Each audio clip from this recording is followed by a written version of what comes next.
नमस्कार दोस्तों, मैं दीपा चौधरी आपका एक बार फिर से अपने प्लेटफॉर्म कॉम्पिटिटिव हिंदी क्लासेज में बहुत बहुत स्वागत करती हूँ।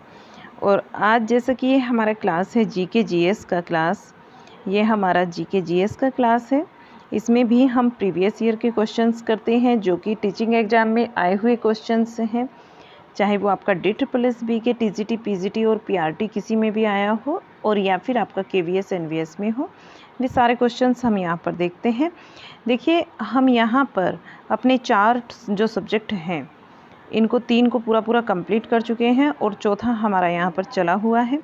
तो यहाँ पर देखिएगा आप, सबसे पहले बनता है हमारा इतिहास। इतिहास में आपका प्राचीन इतिहास, मध्यकालीन इतिहास और आधुनिक इतिहास, इससे संबंधित जितने भी क्वेश्चंस आए हैं वो सारे हमने टॉपिक वाइज कंप्लीट किए हैं। भारतीय राज्य व्यवस्था और संविधान से संबंधित जितने भी क्वेश्चंस आए हैं वो भी हमने टॉपिक वाइज यहाँ कंप्लीट किए हैं। फिर विश्व भूगोल से संबंधित हमने सारे क्वेश्चंस यहाँ पर कंप्लीट किए हैं। अब जो हमारा टॉपिक है वो भारत का भूगोल है, उसके अंतर्गत हमारा पॉइंट नंबर 3, ये टॉपिक 3 है, अपवाह तंत्र और प्रतिरूप, ये टॉपिक हमारा चला हुआ है। इसी से संबंधित हम सारे क्वेश्चंस देखेंगे। अगर आपको ये वाले क्वेश्चंस चाहिए, इनकी क्लासेस चाहिए, तो आप हमारे चैनल पर जा सकते हैं। वहाँ हमारी जनरल अवेयरनेस के नाम से एक प्लेलिस्ट बनी हुई है DSSB की, और इसके अंतर्गत आपको ये सारी क्लासेस क्रम से मिल जाएंगी।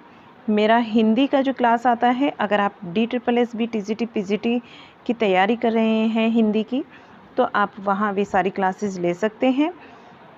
और ये इस वाली क्लासेस भी हमारी DSSB, TGT, PGT previous year questions के नाम से प्लेलिस्ट बनी हुई है चैनल, वहाँ पर आपको मिलेगी। आप हमारे साथ में टेलीग्राम चैनल से जुड़ सकते हैं और व्हाट्सएप चैनल से भी जुड़ सकते हैं। दोनों का लिंक वीडियो के डिस्क्रिप्शन में आपको मिलेगा। आप उसे क्लिक करके वहाँ जो लिंक वाला साइन आता है उसको अगर आप फॉलो करते हैं, लिंक वाले साइन को प्रेस करेंगे तो आप डायरेक्टली हमारे टेलीग्राम चैनल पर आ जाएंगे, या फिर व्हाट्सएप चैनल पर आप जाना चाहते हैं उसको क्लिक करते हैं तो फिर व्हाट्सएप चैनल पर आ जाएंगे। आप वहां दोनों से ही हमसे जुड़ सकते हैं। तो चलिए अपनी क्लास को शुरू करते हैं। आज की क्लास का हमारा जो क्वेश्चन होगा, क्वेश्चन 143 से स्टार्टिंग होगी। क्वेश्चन 142 तक हम कल वाले क्लास में कंप्लीट कर चुके हैं। आज की क्लास का ये पहला क्वेश्चन है हमारा। देखिएगा, महानदी का उद्गम निम्नलिखित में से किस राज्य में है? महानदी का उद्गम पूछा जा रहा है कौन से राज्य में है, तो हमारा छत्तीसगढ़ में है। राइट आंसर यहाँ छत्तीसगढ़ बनता है। देखिए, महानदी का उद्गम भारत के छत्तीसगढ़ राज्य में स्थित रायपुर के समीप सिहावा एक जो है आपकी पर्वत श्रेणी है, इस श्रेणी से होता है। यह नदी छत्तीसगढ़ एवं उड़ीसा से प्रवाहित होते हुए बंगाल की खाड़ी में अपना डेल्टा बनाती है। अपनी अत्यधिक उपजाऊ शक्ति के कारण इसे धान के कटोरे वाला दोआब के रूप में भी जाना जाता है। और जोंक, तेल, अरपा और हसदेव, शिवनाथ आदि इसकी क्या है, मुख्य सहायक नदियां हैं। ठीक है, ये नदियों के नाम है जोंक, तेल, अरपा, हसदेव, शिवनाथ, ये इनकी नदियों के नाम है जो कि महानदी की क्या है, सहायक नदियां हैं। हीराकुंड बांध उड़ीसा में, कहाँ पर है हीराकुंड बांध? उड़ीसा में, इसी नदी पर बनाया गया है, महानदी पर ही बनाया गया है। ये छत्तीसगढ़ से निकलती है। छत्तीसगढ़ के रायपुर के समीप में एक सिहावा एक पर्वत श्रेणी है, वहाँ से इसका उद्गम होता है। नेक्स्ट क्वेश्चन देखिएगा, क्वेश्चन नंबर 144। कोसी नदी किस राज्य से होकर भारत में प्रवेश करती है? कोसी नदी कौन से राज्य से होकर भारत में प्रवेश करती है? तो यहाँ राइट आंसर बनता है हमारा, राइट आंसर बनेगा यहाँ पर बिहार। क्या बनेगा? बिहार बनेगा। इसकी व्याख्या को भी देख लेते हैं। देखिएगा, कोसी नदी एक सीमा पार नदी है। कैसी नदी है? सीमा पार नदी है। इसका उद्गम तिब्बत यानी हिमालय से होता है, तिब्बत में हिमालय से होता है। तत्पश्चात यह नेपाल से प्रवाहित होकर भारत के बिहार राज्य में प्रवेश करती है तथा अत्यधिक अवसादयुक्त होने के कारण अनिश्चित समय अवधि में अपना मार्ग बदल देती है। इसके कोई टाइमिंग नहीं है ये कब अपने मार्ग को बदल दे। ठीक है, और इसमें अवसाद जो है वो अत्यधिक मात्रा में होते हैं, जिससे बिहार राज्य में बाढ़ की स्थिति उत्पन्न होती है। परिणामतः इसे बिहार का शोक भी कहा जाता है। सूर्य, कोसी, अरुण और तैमूर इसकी क्या है, सहायक नदियां हैं। कौन कौन सी नदियां हैं? सूर्य, कोसी, अरुण और तैमूर, इसकी क्या है, सहायक नदियां हैं। कोसी नदी की ये तीनों सहायक नदियां हैं और बिहार के कटिहार जिले के समीप यह गंगा नदी में मिल जाती है। नेक्स्ट क्वेश्चन 145, अलकनंदा नदी भारत में भागीरथी नदी में कहाँ मिलती है? ये नदी जो है देवप्रयाग में मिलती है। राइट आंसर देवप्रयाग बनेगा। देवप्रयाग भारत के उत्तराखंड राज्य में टिहरी गढ़वाल जिले का एक लंबा कस्बा और नगर पंचायत है। यह अलकनंदा नदी के पंचप्रयाग में से अंतिम है। जो 5 प्रयाग हैं अलकनंदा नदी के, उनमें से ये देवप्रयाग अंतिम है और यहीं पर अलकनंदा भागीरथी नदी से मिलती है। उसके बाद दोनों नदियाँ गंगा नदी और या गंगा के रूप में बहती है। दोनों नदियाँ क्या हैं? गंगा नदी या फिर गंगा के रूप में क्या बहती हैं। अलकनंदा नदी का उद्गम सतोपंथ ग्लेशियर है, एक सतोपंथ नाम का ग्लेशियर है, यहाँ से होता है। और भागीरथी नदी का उद्गम जो है वो गंगोत्री हिमानी से होता है। इसको याद रखेंगे। और मैं आपको एक और जानकारी दूं, जो मेरे एजुकेशन वाले शॉर्ट वीडियो हैं उनमें आपको ये वाली जो चीज़ें हैं ना, ये नदियाँ पंचप्रयाग, वहाँ मैंने सिर्फ कुछ सेकंड के अंदर आपको ये सारी बताई है कैसे कैसे हैं और एक ट्रिक के साथ बताई है, तो आप उसको देख सकते हैं। वो मेरा स्टार्टिंग का वीडियो है, तो आप वहाँ जाकर चैनल पर हमारे एजुकेशन वाली प्लेलिस्ट जो है एजुकेशन शॉर्ट वीडियो की, तो वहाँ आप इनको देख सकते हैं। वहाँ ये आपको मिलेगा। बहुत अच्छे से मैंने आपको समझाया है ट्रिक के साथ, आपको अच्छा लगेगा, वो उसको ज़रूर देखना आप। पंचप्रयाग देखिएगा, ये कौन कौन से प्रयाग हैं वो, और इनका जो उद्गम स्थान है वो भी देख लीजिए। संगम कौन सी नदी के साथ में होता है वो भी आप यहाँ पर देखिएगा। विष्णु प्रयाग ये चमोली उत्तराखंड नामक स्थान पर है विष्णु प्रयाग। और अलकनंदा तथा धौली गंगा, अलकनंदा और धौली गंगा नदी का ये संगम है विष्णु प्रयाग। बात करते हैं अगर रुद्रप्रयाग की, ये रुद्रप्रयाग उत्तराखंड से है, इस उत्तराखंड में है और इसका जो मतलब स्थान है आपका रुद्रप्रयाग उत्तराखंड हो जाता है। और यहाँ पर जो संगम होता है वो अलकनंदा नदी का मंदाकिनी से होता है। किससे होता है? अलकनंदा नदी का मंदाकिनी से। नेक्स्ट आता है नंदप्रयाग। नंदप्रयाग ये चमोली स्थान पर है उत्तराखंड में। देखिए तीनों तो आपके उत्तराखंड में आ जाते हैं अभी तक के। और ये अलकनंदा तथा नंदाकिनी याद रखेंगे। पहले धौली गंगा है, फिर आपका मंदाकिनी है, फिर आपका नंदाकिनी है और कर्णप्रयाग आता है। कर्णप्रयाग का भी चमोली उत्तराखंड में है। चमोली उत्तराखंड कर्णप्रयाग, ये आपका जो प्रयाग है ये चमोली उत्तराखंड में है। और अलकनंदा नदी प्लस पिंडार यहाँ पर मिलती है। फिर आता है देवप्रयाग। देवप्रयाग आपका 5वां और अंतिम प्रयाग है, ये टिहरी गढ़वाल में है। अलकनंदा नदी यहाँ पर भागीरथी नदी से मिलती है और इन दोनों के बाद के संगम को क्या बोलते हैं? हम गंगा के नाम से बोलते हैं। ठीक है, यहाँ तक की बातें क्लियर हो जाती हैं। आई होप ये आपको समझ आई होगी। अगर आपके पास नहीं है ये, आप इसको नोट डाउन कर सकते हैं। यहाँ से क्वेश्चन कई बार बन जाते हैं। ठीक है, ये आपके लिए इम्पोर्टेंट भी है, आप इसको नोट डाउन कर सकते हैं। वीडियो को पॉज करके आप यहाँ से नोट डाउन कर लीजिएगा। नेक्स्ट क्वेश्चन देखिए 146, महानदी बेसिन का विस्तार किस राज्य में नहीं है? कौन सा राज्य है जिसमें महानदी बेसिन का विस्तार नहीं है? तो वो उत्तर प्रदेश में नहीं है। ठीक है, ये तो आप आइडिया भी कर सकते हैं कि महानदी का विस्तार उत्तर प्रदेश में नहीं है, ओडिशा में है, छत्तीसगढ़ में है और झारखंड में है। इस क्वेश्चन का आंसर तो आप दे देते एक बेसिक तरीके से भी। चलिए यहाँ देखिएगा, महानदी प्रणाली ओडिशा राज्य की सबसे बड़ी नदी और प्रायद्वीपीय भारत की सबसे बड़ी नदी है गोदावरी। कृष्णा के बाद नदी है गोदावरी, जो है सबसे बड़ी नदी है। और गोदावरी क्या है? कृष्णा के बाद आती है। गोदावरी नदी ये कृष्णा के बाद आती है। इस नदी का जलग्रहण क्षेत्र छत्तीसगढ़, मध्य प्रदेश, ओडिशा, झारखंड, महाराष्ट्र तक विस्तृत है। इसका जो बेसिन है वो उत्तर प्रदेश में मध्य भारत की पहाड़ियाँ यानी दक्षिण भारत और पूर्वी घाट में स्थित है। ठीक है, उत्तर में, उत्तर की बात करते हैं, उत्तर प्रदेश की नहीं, उत्तर की अगर बात करते हैं तो मध्य भारत से है। और दक्षिण में कहाँ है? पूर्वी घाट में। उत्तर की बात करें तो मध्य भारत, इनको ध्यान रखिएगा। ये जो छोटी छोटी चीज़ें हैं ना, यहाँ से क्वेश्चन बन जाता है कई बार। उत्तर में तो मध्य भारत की पहाड़ियाँ जो हैं आपकी, और दक्षिण में कहाँ है? पूर्वी घाट जो है, पश्चिम में मैकाल पर्वतमाला से है, ये घिरा हुआ है। और यह छत्तीसगढ़ के रायपुर जिले के सिहावा के निकट निकलती है। प्रमुख जो इसकी सहायक नदियां हैं, इनकी सहायक नदियों को भी देख लेते हैं, कई बार ये भी आ जाती हैं क्वेश्चंस में। शिवनाथ, हसदेव, मांड, इब्बाई और जो कि जबकि ओंग, तेल और जोंक इसकी दाईं ओर है। ये तो बाईं ओर वाली नदियां हैं, ये जो हैं शिवनाथ, हसदेव, मांड और इब, ये चारों नदी बाईं ओर वाली है, लेफ्ट साइड की हैं। और जो आपकी राइट साइड वाली नदियां हैं उसमें आती हैं ओंग, तेल, जोंक, ये इसकी दाईं ओर वाली सहायक नदियां हैं, तो इनको भी ध्यान में रखेंगे। आगे चलते हैं अगले क्वेश्चन पर। भागीरथी नदी की प्रमुख सहायक नदी कौन सी है? भागीरथी नदी की प्रमुख सहायक नदी यहाँ पूछा जाता है तो ये भिलांगना होगी। प्रमुख सहायक नदी कौन सी है? भिलांगना। ठीक है, आप इसको कैसे याद रखेंगे? भ से याद रख लेंगे कि भागीरथी की पूछा है तो भिलांगना होगी। भागीरथी नदी भारतीय राज्य उत्तराखंड की एक अशांत हिमालयी नदी है और गंगा की दो प्रमुख धाराओं में से एक है, जो कि उत्तरी भारत की प्रमुख नदी और हिंदू की पवित्र नदी है। कौन सी है उत्तरी भारत की प्रमुख नदी और हिंदू की पवित्र नदी? भागीरथी, यानी कि गंगा। भागीरथी और अलकनंदा टिहरी गढ़वाल में देवप्रयाग में मिलती है। अभी बताया मैंने आपको, इसको ध्यान रखेंगे। टिहरी गढ़वाल में ये क्या होता है? देवप्रयाग में ये आपस में मिलती हैं और उसके बाद ये दोनों नदी मिलकर गंगा के रूप में जानी जाती हैं और इसकी प्रमुख सहायक नदी है भिलांगना, जड़ांगना और सियांगना।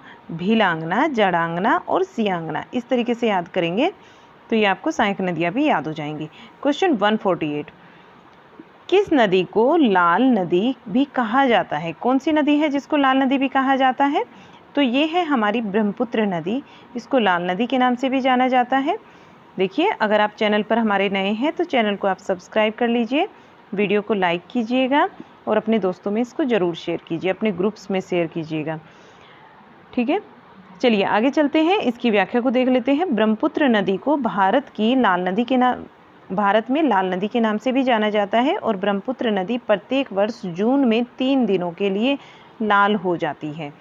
इस घटना के बाद असम की देवी शक्ति के लिए इसे एक दिव्य अम्बुबाची मेला उत्सव मनाया जाता है। इसी घटना के बाद में क्या होता है? असम में देवी शक्ति के लिए एक भव्य अम्बुबाची मेला उत्सव मनाया जाता है और ब्रह्मपुत्र हिमालय की नदी प्रणाली की एक प्रमुख नदियों में से एक है।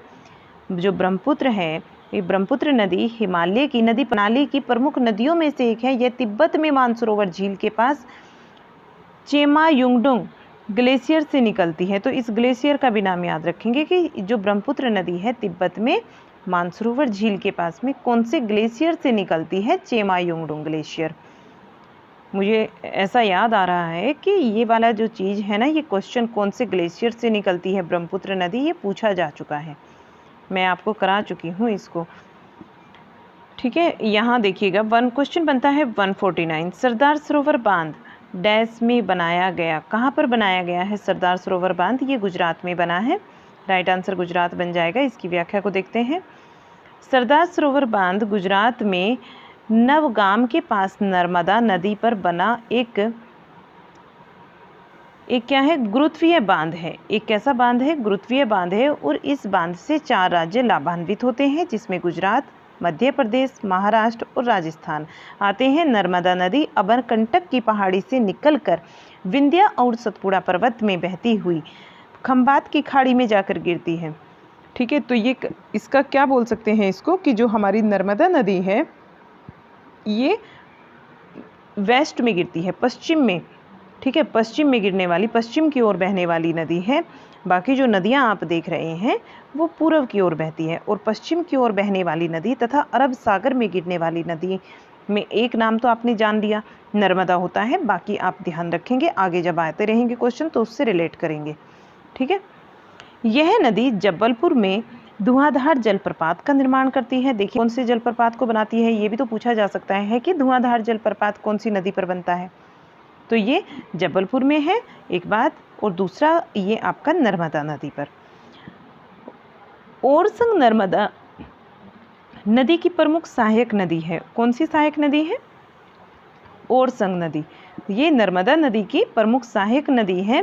क्वेश्चन 150 देखिए, निम्न में से कौन सी नदी भारत में दूसरा सबसे बड़ा जलप्रपात बनाती है? दूसरे सबसे बड़े जलप्रपात की बात करते हैं तो यहाँ पर कावेरी नदी होगा। कावेरी नदी भारत में दूसरा सबसे बड़ा जलप्रपात बनाती है, जिसे हम शिव समुद्रम जलप्रपात के नाम से जानते हैं, जो कि आपके कर्नाटक में स्थित है। ठीक है, शिव समुद्रम जलप्रपात के नाम से इसे जाना जाता है। कावेरी नदी बनाती है और कर्नाटक में ये है, इनको ध्यान में रखेंगे। जलप्रपात की बात करते हैं तो जलप्रपात उस स्थान को कहते हैं जहाँ पर नदी का पानी पहाड़ की चट्टान से नीचे भूमि पर गिरता है। कहाँ गिरता है? नीचे भूमि पर गिरता है, पहाड़ों की चट्टान से। अगर पानी सामान्य मात्रा में कम ऊंचाई से भूमि पर गिरता है तो उसे जलप्रपात कहते हैं। सामान्य मात्रा में और कम ऊंचाई से भूमि पर गिरता है तो उसी को हम क्या बोलते हैं? जलप्रपात। जलप्रपात के विषय में आप याद रखेंगे, कभी मत भूलना इसको क्या बोलते हैं, किस तरीके से होता है जलप्रपात। अगर नदी का पानी कम मात्रा में और अधिक ऊंचाई से गिरता है तो उसको महाजलप्रपात कहते हैं। ठीक है, अगर वो सामान्य मात्रा में है, कम ऊंचाई से गिरता है तो उसको जलप्रपात बोलते हैं। अगर अधिक मात्रा में है, अधिक ऊंचाई से गिरता है तो उसको महाजलप्रपात बोलते हैं। ये दोनों बातें यहाँ पर हो जाती हैं क्लियर। आगे चलते हैं और अगला क्वेश्चन हमारा 151, इसको भी देखते हैं। निम्नलिखित में से कौन सी झील खारे पानी की झील है? कौन सी झील है जो खारे पानी की झील है? तो यहाँ राइट आंसर बनता है सांभर झील। ये खारे पानी की झील है और ये राजस्थान में है। यह झील समुद्र तट से 1200 फीट की ऊंचाई पर स्थित है। कितनी ऊंचाई पर? 1200 फीट की। ये छोटे छोटे पॉइंट में अगेन एंड अगेन रिपीट करती रहती हूँ, यानी कि दोबारा रिपीट करती हूँ, फिर से 3 बार भी कर देती हूँ कई बार, तो समझ के चलो कि वो चीज़ इम्पोर्टेंट है और इसीलिए मैं उसको बार बार रिपीट कर रही हूँ। यह खारे पानी सबसे बड़ी अंतः स्थलीय झील है। बेटा ये जो हमारी सीरीज़ है ना, आप कंफ्यूज ना हो, मैं इसलिए बता दूँ, ये वाली सीरीज़ हमारी टीचिंग एग्ज़ाम से संबंधित है और आपकी जो DSSB के टीचिंग एग्ज़ाम है, TGT, PGT, PRT, उन्हीं से लेकर है। यानी इस सीरीज़ के अंतर्गत हमारे जितने भी टीचिंग एग्ज़ाम में क्वेश्चंस आए हैं, PYQ हैं, वो सारे हम यहाँ पर ले रहे हैं। तो आपको ध्यान रखना है अपनी तैयारी को और बेहतर करने के लिए। थ्योरीज़ आप कर लेते हो, क्वेश्चंस कम मात्रा में करते हो, इसीलिए मैंने ये सीरीज़ चलाई है। ये कंप्लीट होगी और आपके इसमें सारे के सारे सब्जेक्ट जो GK GS के अंतर्गत आते हैं वो कराए जाएंगे। 4th सब्जेक्ट हमारा चला हुआ है। ठीक है, अगर आप क्लास में बीच में से जुड़े हैं तो आप ये चीज़ सुनते रहिए, ध्यान में रखिएगा, अपनी सीरीज़ को क्रम से कीजिएगा। आपको चैनल पर जो प्लेलिस्ट है जनरल अवेयरनेस के नाम से, वहाँ पर ये मिलेगी सारी क्लासेज इसके सीक्वेंस में मिलेगी। और चैनल पर अगर आप नए हो तो चैनल को सब्सक्राइब कर लीजिए। ठीक है, चलिएगा क्वेश्चन देखिएगा। नेक्स्ट क्वेश्चन 152, निम्नलिखित विकल्पों में से उस नदी का चयन करें जो विश्व की सबसे छोटी नदी कहा जाता है। जिसे विश्व की सबसे छोटी नदी कहा जाता है तो वो हमारी रो नदी है। राइट आंसर रो नदी बनेगा। रो नदी विश्व की सबसे छोटी नदी है। यह नदी अमेरिका के मोंटाना में बहती है और इस नदी की कुल लंबाई 61 मीटर है। बस ये 61 मीटर की ही है। यह नदी कोसफील्ड काउंटी में बहते हुए मिसौरी नदी में मिल जाती है। कौन सी नदी में मिलती है? मिसौरी नदी में ये क्या होता है? मिल जाती है। आगे देखिएगा क्वेश्चन 153। क्वेश्चन 153 को देखिए, भारत की सबसे बड़ी खारे पानी की झील किस राज्य में स्थित है? खारे पानी की झील की बात करते हैं भारत में तो ये कौन सी नदी में है? ये कौन से राज्य में है? ओडिशा में है। कौन से राज्य में? ओडिशा राइट आंसर होगा, क्योंकि भारत में खारे पानी की अगर सबसे बड़ी झील की बात करते हैं तो वो चिल्का झील है और वो उड़ीसा राज्य में स्थित है। यह एक लैगून झील भी है। इस झील को 1981 में रामसर आर्द्रभूमि की सूची में शामिल किया गया है। इस झील को 1981 में रामसर आर्द्रभूमि की सूची में शामिल किया गया है और यह झील जैव विविधता एवं पारिस्थितिकीय दृष्टिकोण से अत्यंत धनी है। लोनार झील, इसका निर्माण एक क्षुद्र ग्रह के पृथ्वी से टकराने के फलस्वरूप हुआ है। सांभर झील जो कि राजस्थान में है, खारे पानी की झील के नाम से जानी जाती है और यह भारत में नमक की आपूर्ति में सहायक है। लोकटक झील ये मणिपुर में है और पूर्वोत्तर भारत की सबसे बड़ी झील है। यहाँ पर तैरता हुआ राष्ट्रीय उद्यान केबुल लामजाओ के नाम से जो जाना जाता है वही स्थित है। केबुल लामजाओ ये राष्ट्रीय उद्यान है और ये तैरता हुआ राष्ट्रीय उद्यान है जो कि लोकटक झील के अंतर्गत है। लोकटक झील कहाँ है? मणिपुर में है। ये पूर्वोत्तर भारत की सबसे बड़ी झील है। क्वेश्चन 154, निम्न में से कौन सा कथन सही है? सही कथन की बात करते हैं तो गोदावरी नदी सबसे बड़ी प्रायद्वीपीय नदी है। गोदावरी नदी सबसे बड़ी प्रायद्वीपीय नदी है। हाँ, ये सही बात है। गोदावरी नदी सबसे बड़ी प्रायद्वीपीय नदी है। यह डल झील एक मीठे पानी की झील है। ये भी सही है। तो दोनों जो हमारे क्वेश्चन बनते हैं यहाँ, दोनों ही सही हैं।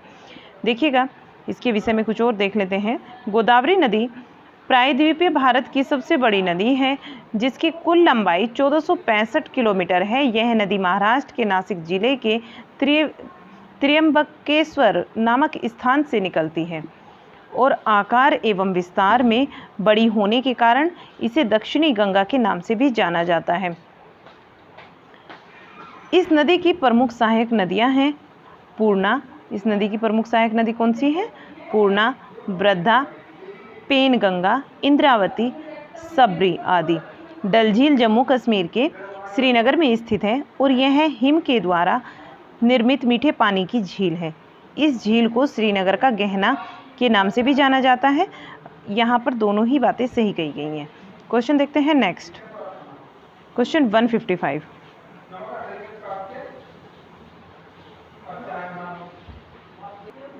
क्वेश्चन 155, मांजरा नदी किस नदी की सहायक नदी है? मांजरा नदी गोदावरी नदी की सहायक नदी है। राइट आंसर यहाँ गोदावरी बनेगा। और इसकी व्याख्या को देखते हैं। मांजरा नदी गोदावरी नदी की सहायक नदी है। गोदावरी प्रायद्वीपीय भारत की सबसे बड़ी नदी है। इसका जो आकार है एवं विस्तार बड़ा होने के कारण इसे दक्षिण की गंगा के नाम से भी जाना जाता है। दक्षिणी गंगा के नाम से इसे जाना जाता है। गोदावरी नदी महाराष्ट्र के नासिक जिले के त्र्यंबकेश्वर नामक स्थान से निकलती है। और गोदावरी नदी की जो सहायक नदियां हैं, इनको जरूर ध्यान रखिएगा। ये एक बार पीआरटी में क्वेश्चन बना भी है कि इसकी सहायक नदियां कौन कौन सी हैं। तो यहाँ पर पूर्णा, वृद्धा, पेनगंगा, बेनगंगा, प्राणहिता, इंद्रावती और सबरी, ये इसकी सहायक नदियां हैं। इनको आप नोट डाउन भी कर सकते हैं किसी जगह।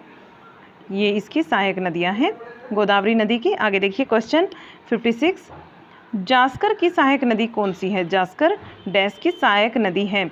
ठीक है, जास्कर जो है ये सिंधु, यहाँ क्या हो जाएगा? सिंधु।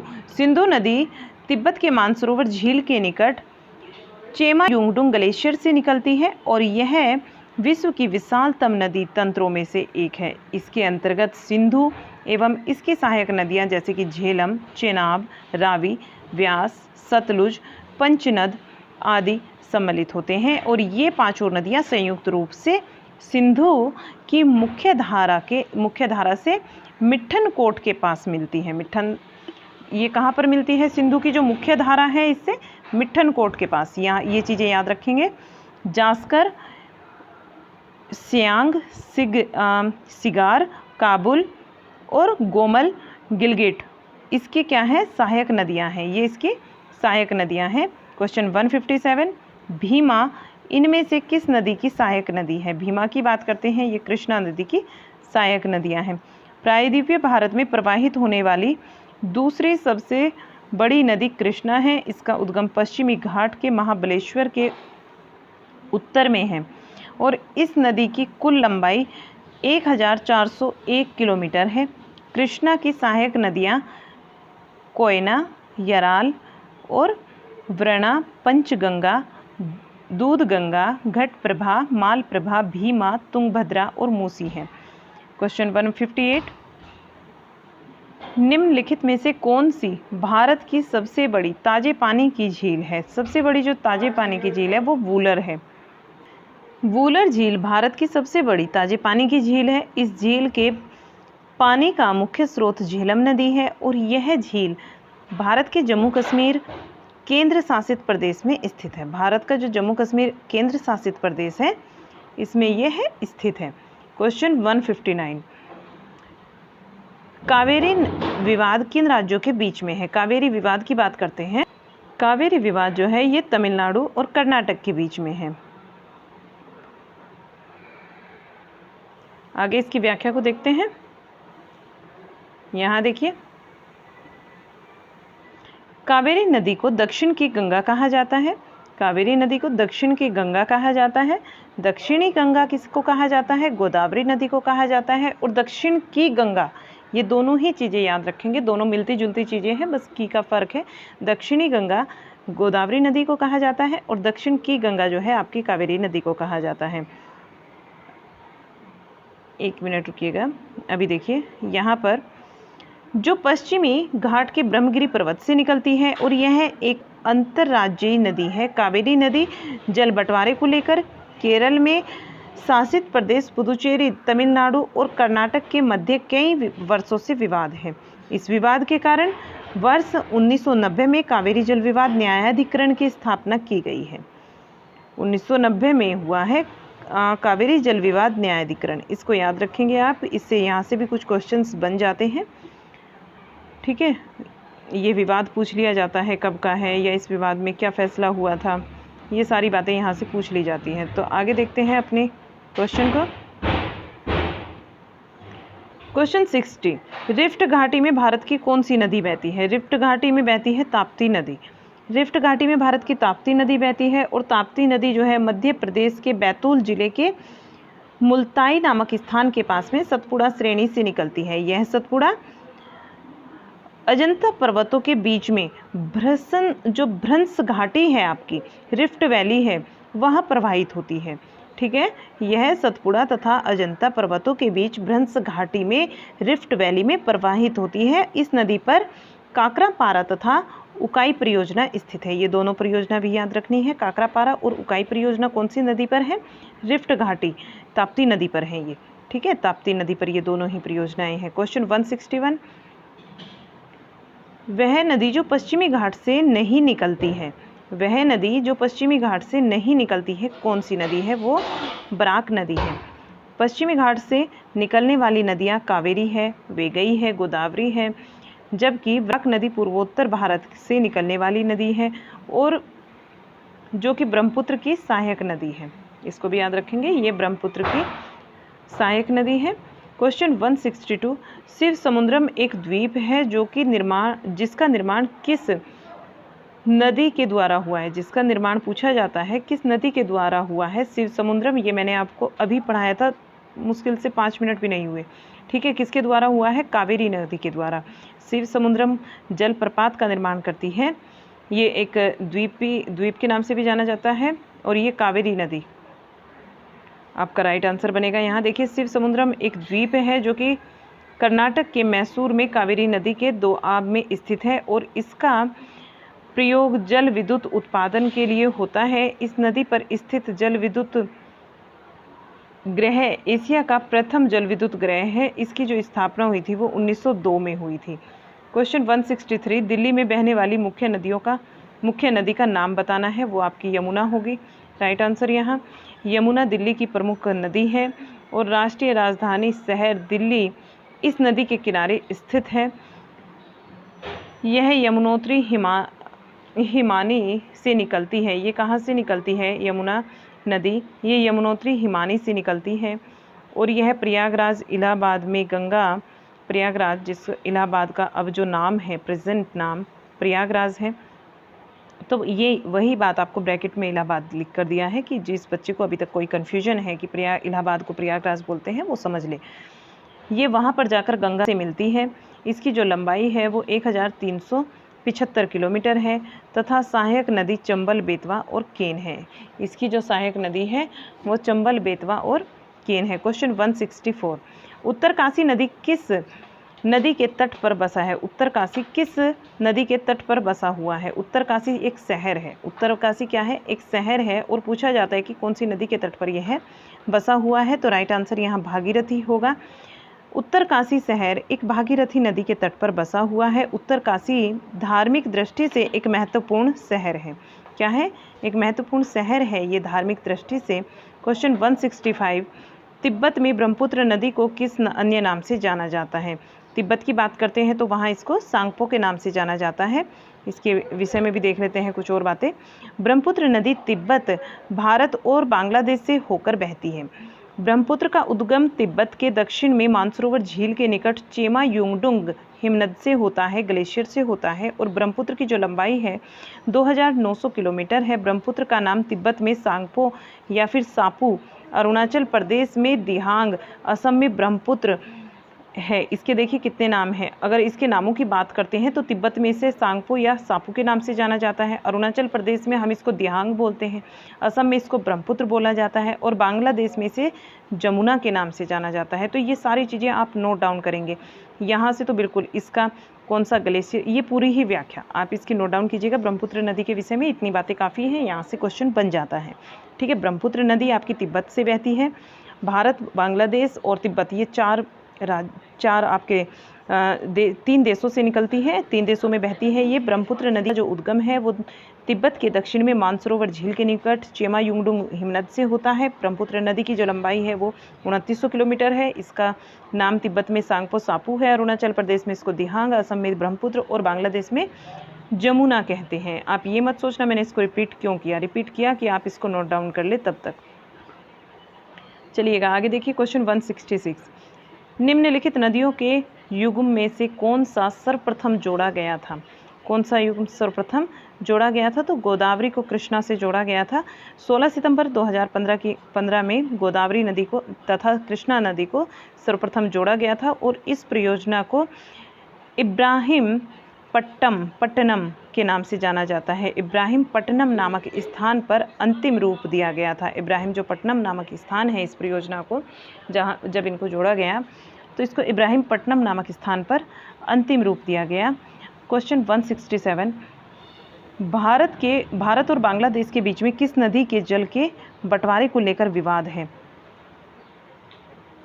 यहाँ राइट आंसर बनता है तिस्ता नदी। भारत और बांग्लादेश के बीच में अगर विवाद की बात करते हैं तो ये तिस्ता नदी के जल को लेकर है। तिस्ता भारत व बांग्लादेश के मध्य बहने वाली चौथी सबसे बड़ी नदी है। चौथे नंबर पर आती है और यह सिक्किम की पहाड़ियों से निकलकर भारत में लगभग 300 किलोमीटर का सफ़र करने के बाद बांग्लादेश में पहुंचती है। उम्मीद करती हूं आपको यहाँ तक के जितने भी क्वेश्चंस हैं सारे समझ आए होंगे और कुछ नई जानकारी भी देखने को मिली होगी। तो आगे जो हमारा टॉपिक होगा यहाँ वो कृषि और जलवायु एवं मृदा होगा। कृषि, जलवायु और मृदा से संबंधित होगा। तो आज की क्लास को हम यहीं तक रखते हैं। कैसा लगा आपको क्लास कमेंट बॉक्स में ज़रूर बताइएगा। और अगर आपने बाकी क्लासेस नहीं देखी है तो जनरल अवेयरनेस के नाम से हमारे चैनल पर प्लेलिस्ट बनी हुई है, आप वहां से देख सकते हैं। बाकी आप हमसे टेलीग्राम पर जुड़ सकते हैं, लिंक दिया है मैंने डिस्क्रिप्शन में, और व्हाट्सएप चैनल से भी जुड़ सकते हैं। मिलते हैं आपसे एक और नई क्लास के साथ में। तब तक के लिए आपसे लेते हैं विदा और चैनल को सब्सक्राइब कर लीजिए आप। Bye bye.